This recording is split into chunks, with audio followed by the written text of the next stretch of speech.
This is a quick video. It gives an overview of a bearing replacement in the hub of my M416 military surplus overlanding trailer. Ran into a bit of a glitch because one of the thrust washers was missing. Okay, so what I'm going to do now is remove this positioning jack and loosen the lug nuts while the wheel is in contact. Then I'm going to raise that wheel in the air, pull off the wheel, pull off the hub, and get started on repacking, replacing and repacking that wheel bearing. Those wheel bearings, knocking out the braces, all the good stuff. Okay, hopefully this angle will work as I kind of walk in and out there. Like I said, I'm going to just lower that. I may or may not set the handbrake to keep it from getting wonky on me. And those lug nuts, standard military issue lug nuts there, are an 11/16 socket. So we'll see how it goes.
Seriously fine and long, fine threads on a long wheel stud. So,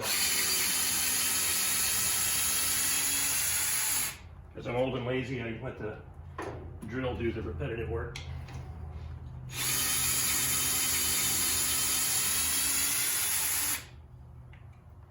Okay, I'll leave those other couple on there. They're already loose. I'll jack it up, pop those off, and remove the wheel. Okay, so I just popped my floor jack underneath the spring hanger, and you can't see it there. I did put a jack stand under there. Might seem like overkill to take precautions on such a light trailer when I'm obviously not really underneath it. But I got religion when a young man who was a friend of my son's was actually crushed underneath a car because he didn't put a jack stand, and the hydraulic jack kind of slowly bled and let the pressure relieve. So top safety tip there. Even if it seems something minor, I just certainly don't trust high lift jacks because they topple, and don't trust a bottle jack because they will leak and bypass. Always put something secure to keep the load up in the air whenever you're doing work. So no great drama here. Grab the last couple of lug nuts, or break your wrist in the process. Didn't like that. Gear skids there.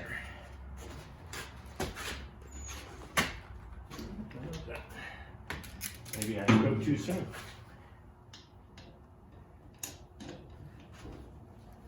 we go. This bad boy is a little bit looser. No, I didn't break my wrist, but no, it didn't feel good there.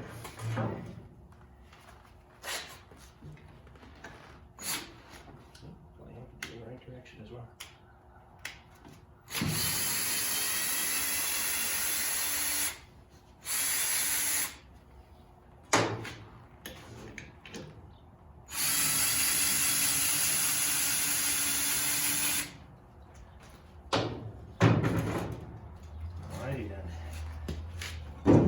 The other thing to notice is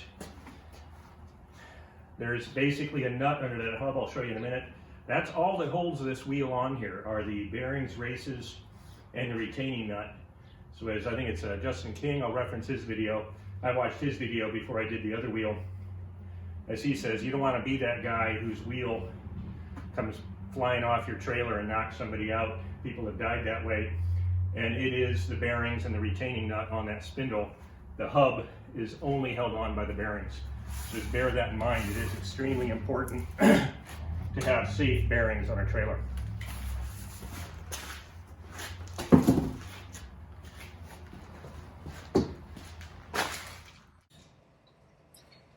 Here you can see I cleaned the slot of the dust cap slightly.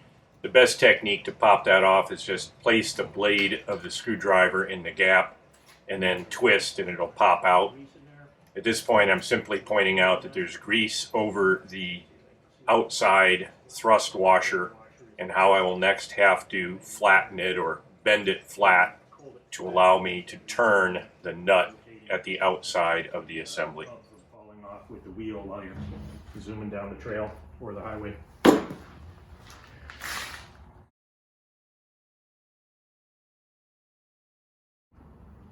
Okay, so I really only need to get that clean enough and the washer flat enough so that the retaining nut can spin off freely. I'll show you now. I did it just barehanded. I'll show you again. I was actually able just to turn this by hand. I didn't even need the ratchet or breaker bar. So again, I got the washer just pushed back, flattened up with the hammer and a screwdriver. Probably a punch would have been more professional, but it worked fine. And I can just pop off that retaining nut. So again, it's not a problem that this came off so easily. As we'll talk about in reassembly, you don't want to over torque a bearing retaining nut. It just can't free rotate off, and that's what that washer does. I'll show later that washer has the equivalent of a retaining pin and a key on the spindle, so that's what keeps this from backing off. If you don't bend that washer enough, same problem. You can have this hub fly off at speed. Now the other thing I always do, I keep a clean rag and I just put the parts back down in the order I took them off. You'll see it's not that big a deal. It's simple wheel hub, simple assembly. But I think all of us, if we do something like this, you can look 5 times before you pound the race in to make sure you hit it in the right direction. You know, it's kind of impossible to mess up. But if it is possible, I guarantee you at some point I will mess it up. So that's all I do here. I pop off that nut. I'll pop out this retaining washer, which I'll probably kind of flatten a bit, but then have to bend again since I did not buy this as a replacement, but it's in reasonably good shape and not really a wear item. It's kind of hard to see there, but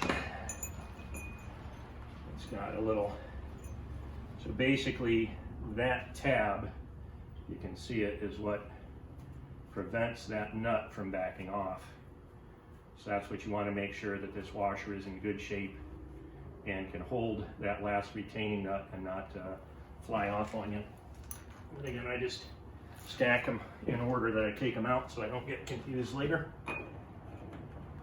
Thanks to YouTube, if you get confused, you can always just find a video that shows the detail. You know, also notice it's a good thing. I mean, these, you saw me take that dust cap off. That hub cap retains grease, so it's not a bad thing to have all this grease in here. That's pretty much the way these hubs are set. You just, as you'll see when I repack, you just fill that doggone thing with grease, and you want to keep some on the outside as well. Again, just another flat nut.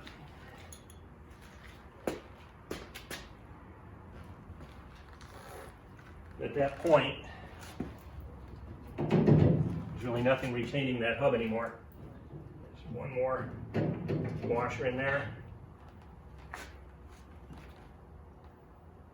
No, take that back. That's just the bearing itself. That's right. That was the only washer. And there's your bearings, races, etc. So the actual disassembly and reassembly of the hub, I'll do over on my workbench. But you can kind of see the condition of the spindle. And I'll show you the condition of the hub. To pop out races, you really should use a brass punch. I don't have one, but it really doesn't matter because these hubs have been pretty scarred. Again, they're military surplus, so whoever it was in the motor pool, God bless him because he's a veteran, but he didn't use a brass punch when he pounded them out historically.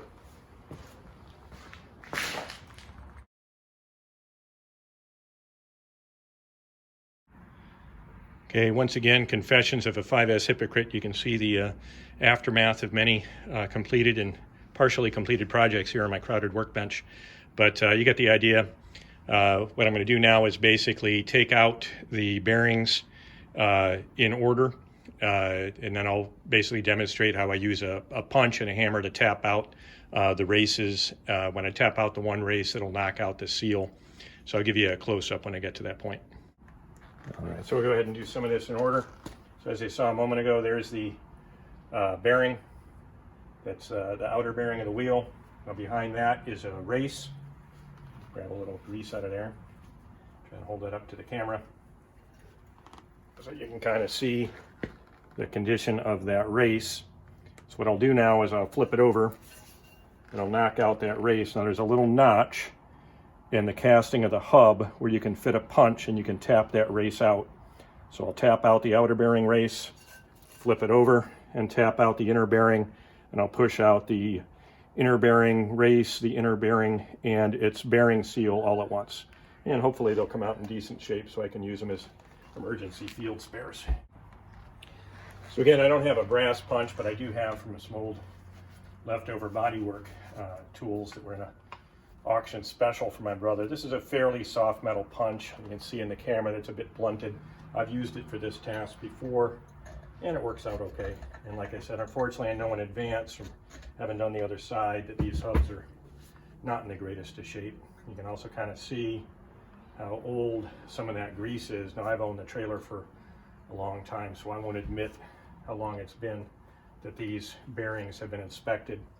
Definitely long overdue, and I'm about to go on an overlanding trip, so that's why I'm getting this sorted. Wasn't so bad. Let's see how it does on this side. I'm lying to myself.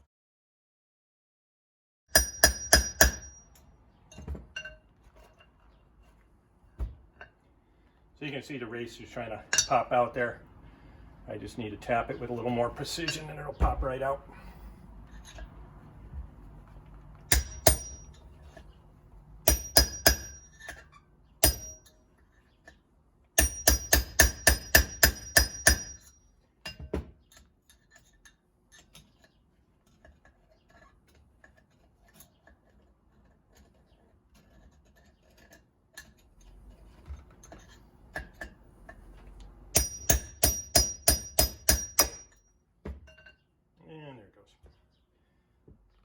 Okay, so again, if these were new hubs, you wouldn't want to be as aggressive as I was there unless you had a proper brass punch. But you can see, and I promise I didn't just do this, I'll clean that out a little bit. You can kind of see where those divots are. There's one there and there's one there. So these are the two places where the divots are. And long before I got here, there were some pretty substantial gouges in that casting. So the good news is I can still replace this safely because it's the race itself. Bearing rides on the race and not on the casting, which is why there's no permanent damage on there. So again, you can kind of see how this bearing will ride inside that race. And you can't see it because I can just see it in the bad light. Yeah, these are good quality Timken bearings. And they honestly don't show a lot of scoring, corrosion, or wear. So that's a good thing. I'm still going to put the new ones in, even though quite honestly the tolerances of these old Timkens as well as the quality of the alloy is probably superior. And there's the bearing in its race. So I'll do the other side. And then we'll be ready to clean and repack with new bearings, races, and seals. I'm just going to take the camera over there so you can kind of see what I was talking about, that little notch in the casting right there. That gives you a place where you can get your punch in to knock that race out, ideally without damaging the hub itself. So again, that's where this would really be some soft brass, not too soft obviously, but soft enough that if you remember your old middle school earth science class, something soft won't scratch the metal. It'll sacrifice itself first. All right, so now I'll tap it out from the other side, and this time by pushing out the race, I will push out the race, the bearing, and the seal all at once. There's that tab, and there's the race, and away we go.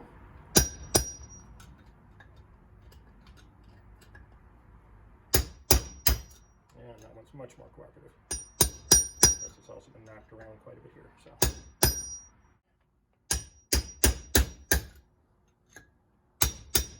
I think that got it. Yeah, there we go. So that's the, see there, that's the inner seal. And the new seals I noticed are a little different. I kind of like this seal. It has an outer lip. The new seals don't. They just will clamp on to the hub casting. And you can see how the bearing, just because of the way I pushed it out, the bearing was kind of pushing up against that outer seal. And you can see here where the race is just about to give up the ghost there and pop out for me.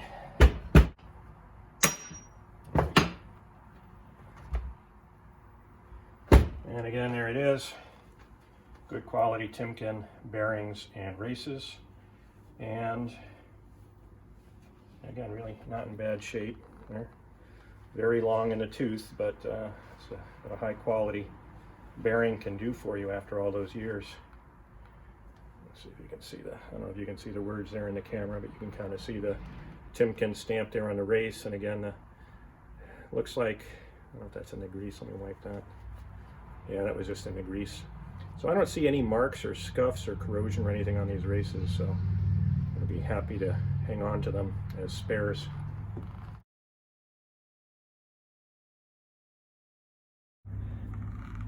Well, a funny thing happened on the way to reassembly. If you noted, I kind of commented I was a little surprised when I pulled the hub and a bearing popped out. It was in my recollection, and I was right. There are two thrust washers, an inner thrust washer and an outer thrust washer. And I realized that all the years I've been driving this trailer, it has been on a single thrust washer. So this is the outer one that's been bent to wrap around the nut. You can see it's a little long in the tooth. So by the magic of the World Wide Web, you can get the part number for the inner and outer thrust washers. Problem is, nobody has them. So I have one friend who runs a car part store. He did every search he could under every cross-reference part number, doesn't have them. Called my next door neighbor who works at Napa. Actually, I called Napa, didn't know my next door neighbor was working today. And he said the same thing. He said, boy, this is worse than you think. This is used on the Jeep CJ2A, I think, I can't remember if the 3A as well, but on the CJ5, it's not that rare a part, rare, but not that rare. And he can't even order it for me. So everyone can find the parts numbers, but they have no access to the part. So I'm trying to go through specialty restorers of M416 trailers to get my hands on some of these thrust washers. I'll put those part numbers in the description, but word to the wise, if you plan to do this work on your trailer, order the thrust washers in advance just in case. So you don't want to be taking everything apart and then find out that you're missing a thrust washer or that it's in rough shape. So here's what I did do. I went to the Tractor Supply store and found a bushing that is a slightly smaller. It's 1.5 inches, where this thrust washer and the spindle are about 1 5/8 inches. So I'm going to see if I can just kind of hand fabricate myself a thrust washer with a little tab, assemble it, and keep searching for the part. This should hold it all together safely while I wait to get the proper parts. The good news is to replace the inner and an outer thrust washer out on these jobbers. I shouldn't even call it an inner thrust washer. I mean, it is, but it's on the same side of the bearing. It's no big deal. You just pop the cap off, pop the nut off, and replace the two washers. So it'll take me all of 10 minutes to assemble it correctly with the correct parts once I manage to find them. But it's going to be very difficult to obtain those parts. Again, only place I can find is from a collector.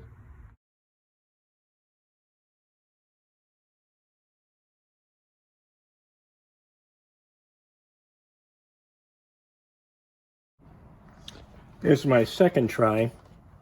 Bad thing is with the safety glass, I had to go with the readers just so I can see what I'm doing. I tried a finer polishing wheel, wasn't coarse enough, so I'm going to try and see if I can relieve enough metal with my Dremel tool and an abrasive wheel to get it to fit over the spindle, but leave a tab right there. We'll see how I do. Definitely not an easy task. So I'll let you watch this a little bit and we'll see how it goes.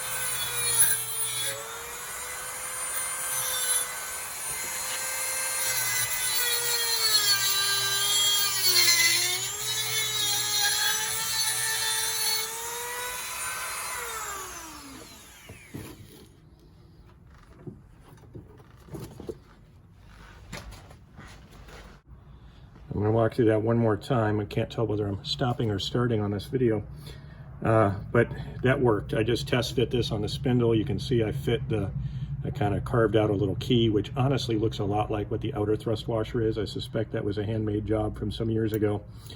So it's a little scary thinking all the years I've been driving about this with not only just one thrust washer, but looks like possibly one handmade thrust washer. But I did get that to work. It fits on the spindle, and you can see it'll ride on that part of the bearing it's supposed to touch and hold it and avoid axial play. So again, that's the purpose. There's two thrust bearings, an inner one and an outer one with two nuts. It's not a castle nut, it's a nut where that outer thrust bearing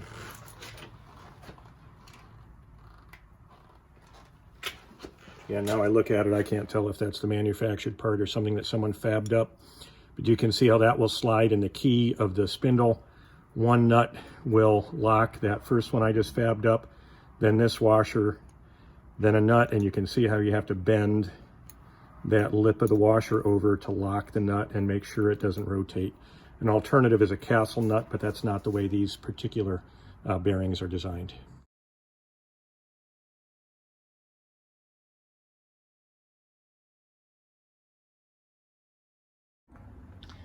So if you got a shop and a parts washer, this is much easier. But for a guy in his garage, an old set tub, some brake cleaner, which is basically lacquer thinner in a can, steel wire brush, lots of paper towels, and you just keep going at it until you got the spindle and the hub as clean as you can get them. One thing I did learn as a boy trying to do this kind of thing on a differential, you have to be very careful to make sure there's no foreign bodies in there, especially little shards of metal. They can tear up a bearing in no time. So the actual cleanliness is very important. Then I'll show, I'll repack the bearing, put plenty of grease in there. But if you're doing all that and you're getting little shards of metal in the grease or in the hub or in the bearings, it's not going to end well. Okay, so once again, the steel brush, the brake cleaner, and lots of shop rags just to get the filth out. Now remember, this hub only has a parking brake. That's not a proper trailer brake where I need to worry about having this hub turned to make sure there's, perfect roundness in the face of those brake shoes. Because again, that's just a parking brake that's thrown by hand. But I do want to, again, make sure this is completely clean, free of anything foreign that's going to tear things up inside the hub, that is. And so it's just patience, brake cleaner, elbow grease, and plenty of rags, either these blue shop towels or just old rags from the house.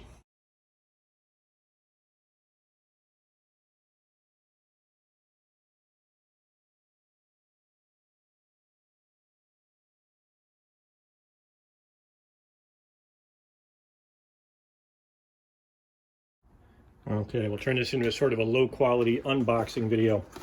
So I'll take out the new parts, set them next to the old. Now again, these are the parts we're going to reuse. There's the inner thrust washer that I refabbed, outer thrust washer, and the two nuts. And what we will see next is it'll be time to replace first the bearings. So you can see LM501310, one of the part numbers you want to use here. These are made in China, not as good as the Timken, but they are not the bottom end. So at least to my knowledge, from what I've read and seen, these are decent quality. Again, when you set the race, it has to be done in the correct orientation. Otherwise, you'll have a very frustrating time knocking them out. So you can kind of see how that matches what was there originally. I'll take out the, that's the other race. I'll take out the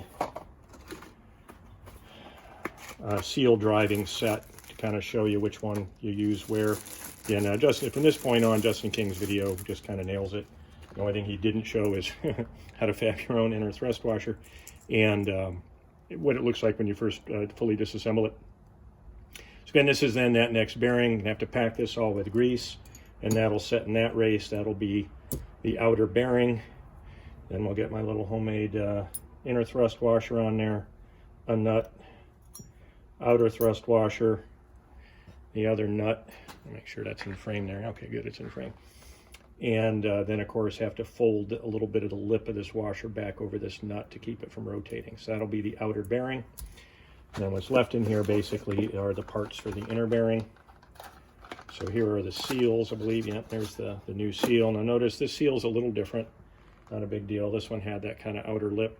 And this one just is going to kind of rest on the other side of this hub on the casting. But I'll put that there. And what's the seal, part number on the seal? There you go. You can see National Oil Seal 472018. And the bearing races and the bearings all reference, well, I guess they don't, there you go. LM501349 is the part number to reference the bearing. 310 to reference this, the race. And of course, just the other bearing then, and in its race. Pop these out. So then that will be, the outer bearing will be similar, set the race in the correct orientation, and then with the seal driver, tap on the seal. I'll get all this laid out here, and then I'll start setting the races, packing the bearings, and getting it all put back together. Okay, I kind of got everything laid out again, so what we're going to do first is on this outer bearing. I got it set up that way. I'm going to get the race set so the bevel is to the correct orientation.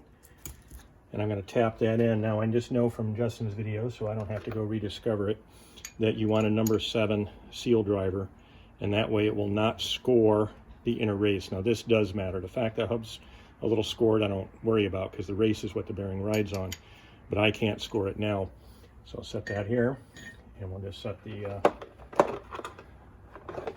driver here up. And I'm going to do that too. I've got the nice new fancy grease to make sure that the bearing gets packed in the best stuff, and I've got just some old grease there that I will use, for example, on the outside of the race, just to get the race to seat a little, with a little less force and effort. So I'll get all this stuff set up here, and we'll get some of this old nasty grease here. Of course, we want to keep this bad boy absolutely clean.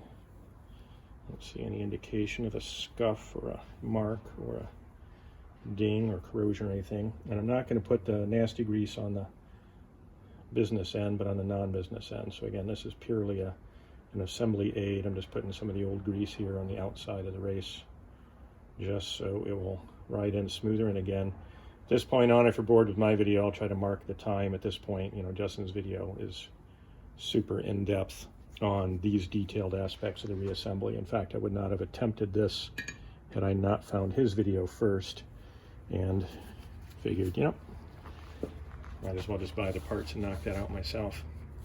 And again, here, you don't want to be banging this race around. Pause for a moment. Okay, that's set the right way, right? Yes, it is. Bevel out. So now I just kind of set this bad boy on here. Cannot scuff or mar that race, and with a little bit of grease on the outside, I can tap it in.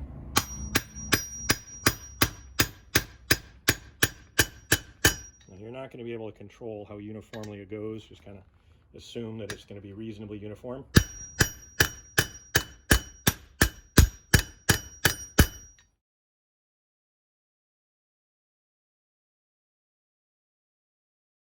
It's kind of dumb of me. I should have put a generous bit of lube of the older, nastier grease just on the inside there. And again, this is why you don't like to have that marred and pitted hub.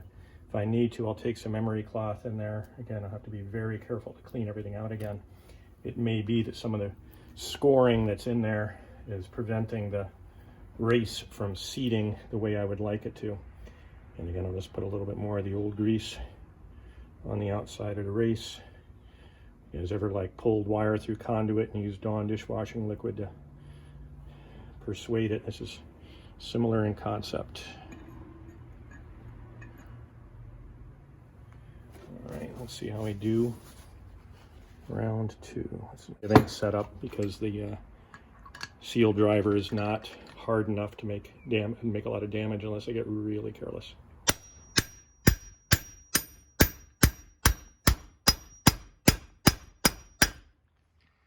There we go, much better. And there she blows. That's going to go right in there. Now this dry seal can go inside the hole, which is what you need, so we can drive it all the way up against the inner rib of the hub. Perfect. You just want to keep it going smoothly, and then I can flip it, and you can kind of see there, I'm trying to get that angle right in front of the camera, you can kind of tell when it is up against the casting, and that's as far as that bad boy goes. So that is one race. Next one's going to go in there. Okay, round 2 on the race again. Bevel side will go out, back side of the race butts up against the piece in the casting that holds it in its position. Same number 7 seal driver. And we'll tap this bad boy back into position, and we'll get started repacking the wheel bearings. I should say packing them the first time, since they're going to be replaced new.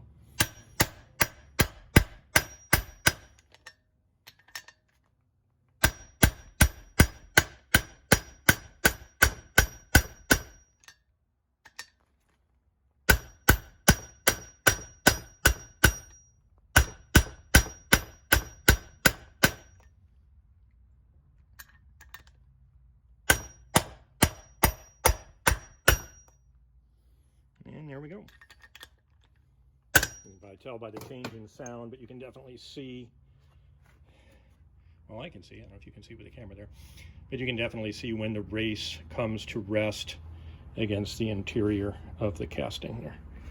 I keep calling it a casting. It's a casting that's turned probably, but nevertheless, you get what I mean there.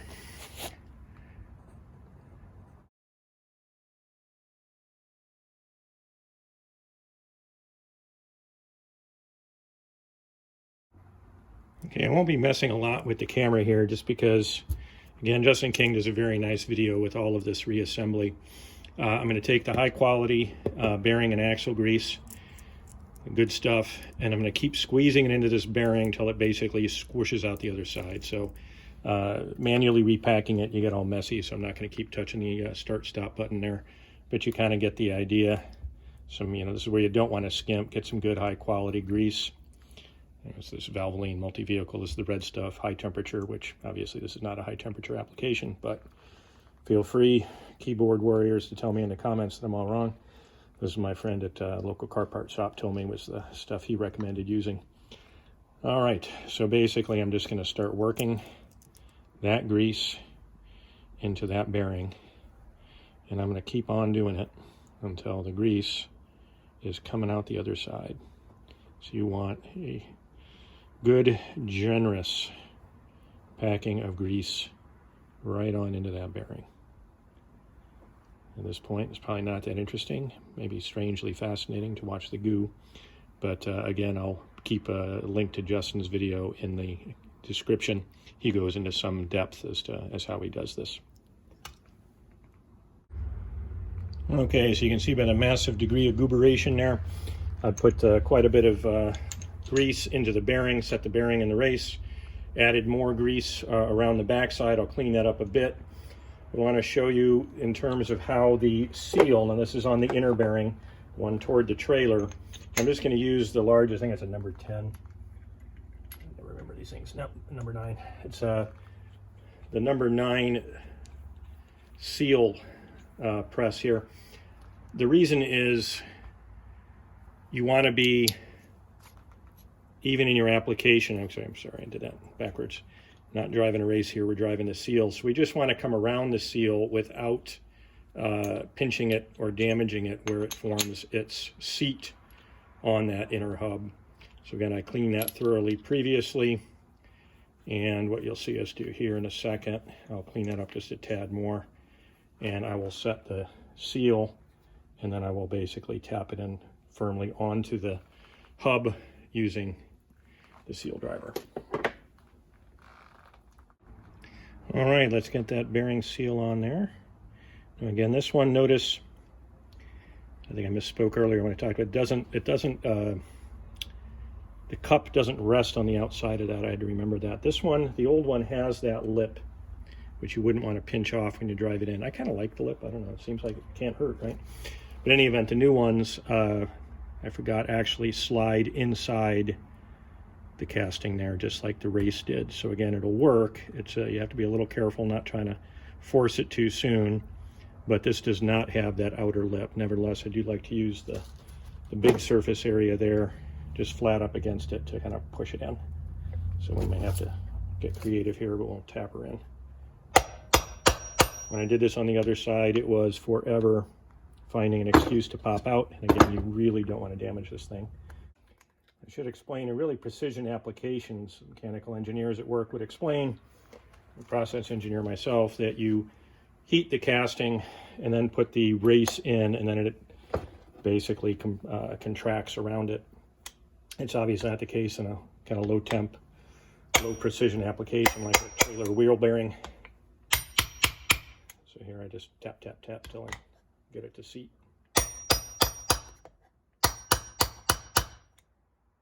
Might be getting somewhere here.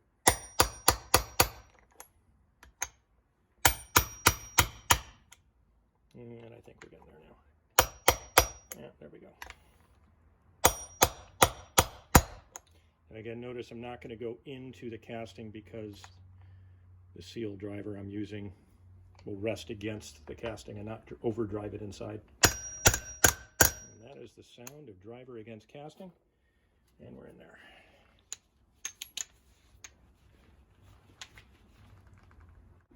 Okay, so at this point I'm going to add an excess of grease on the inside of the, I guess the outboard side of the inboard bearing, and then I'll pack up the outboard bearing, get her in there, then we'll carry this over to the trailer spindle and get it reassembled. All right, so basically I just packed it to the gills with good quality grease. Gonna head over to the trailer now, bring the grease and the thrust washers and the nuts all with me, and we will slide that onto the spindle, make sure there's still ample grease in all the areas that should be greased, and then we'll put her all back together.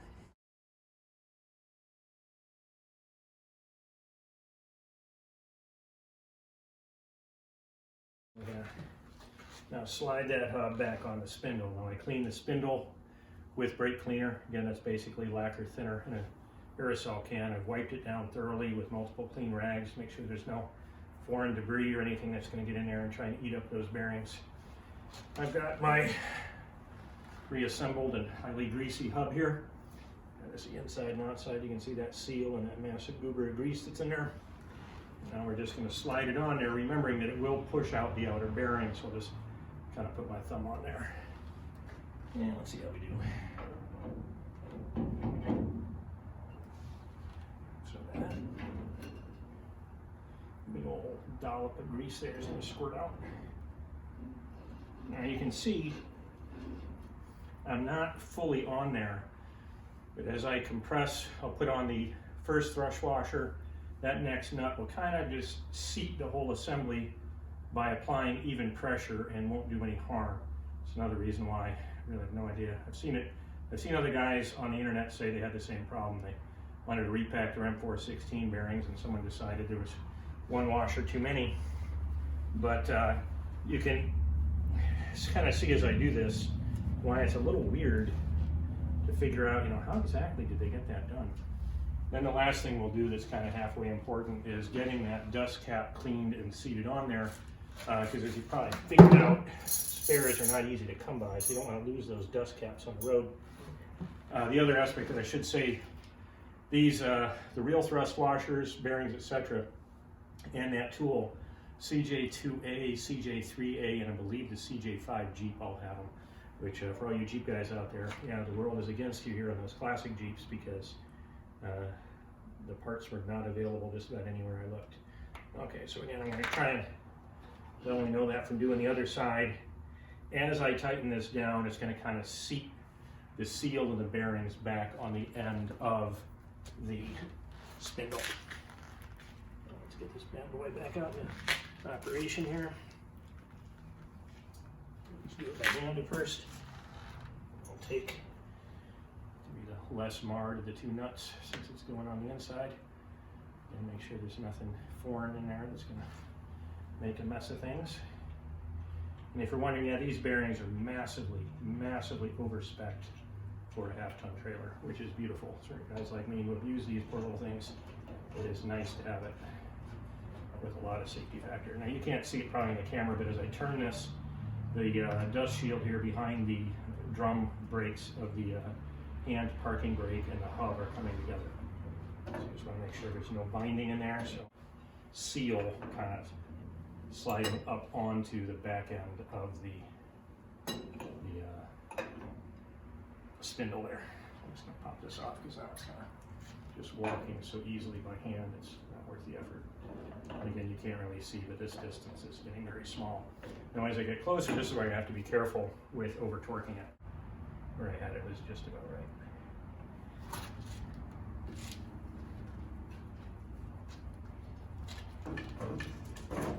Yeah, that's solid. Zero axial play. Okay, now I put in the other flat washer.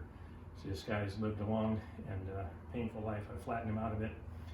And I'm going to slide that on there, tighten the other nut on just snug so that it can't ungo, and then I'll bend that tab over slightly. There it is.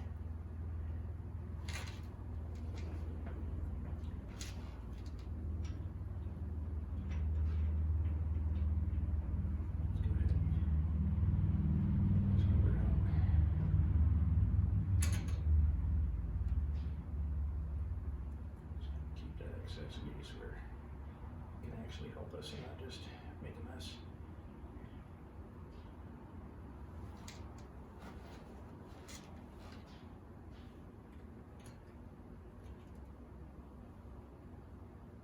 This bad boy is clean, which he is.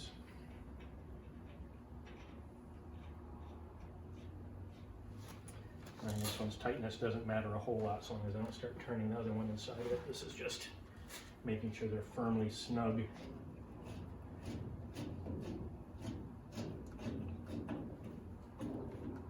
Put a little bite into that.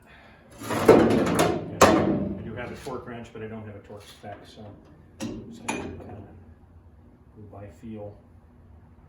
I just don't want this to have any tendency to back off. And the way it's set up, I'm just snugging one nut against the other, so I'm not changing the press on the bearings themselves.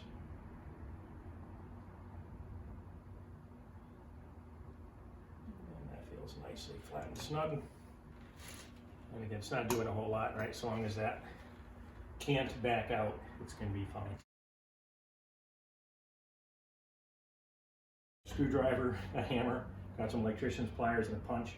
I remember messing with this like a really long time ago, and you feel just dumb doing something so weird, but you just have to get this over enough to make darn sure that that nut can't walk on you, because that would be a very bad day indeed if you're trying to travel somewhere and all of a sudden your hub wants to pass you.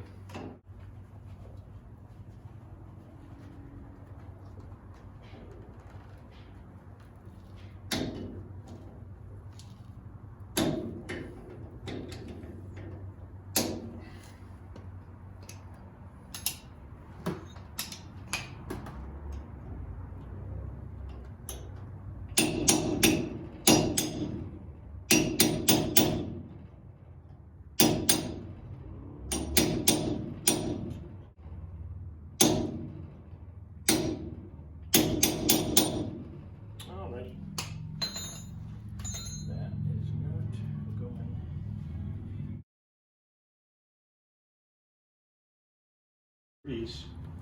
And also, if it comes flopping off, of course, not only is it not doing anything at that point, it's going to be a bugger to replace. So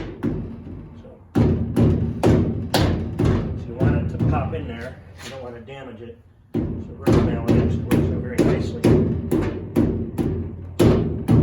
You want to make sure it's seated on there well.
The truck's not going to feel, these trailers are so light, it's not going to feel any excess drag. So just a quick stop here, and that is absolutely cold to the touch.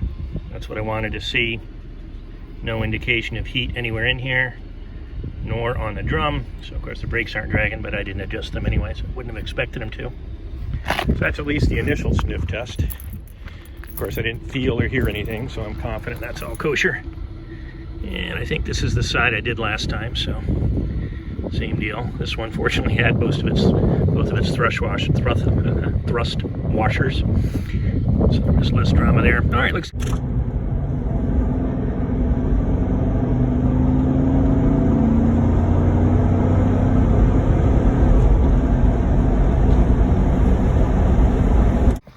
And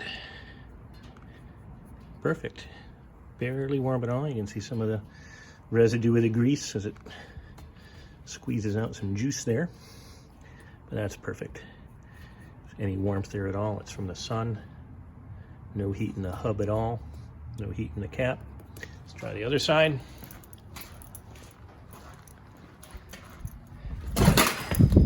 And yeah, barely any warmth at all. Cold. Everything feels good. And the tiniest little bit of, yeah, I'm not even sure if it is warm. Much from the sun as from anything. So, call that a pass test. Looking good.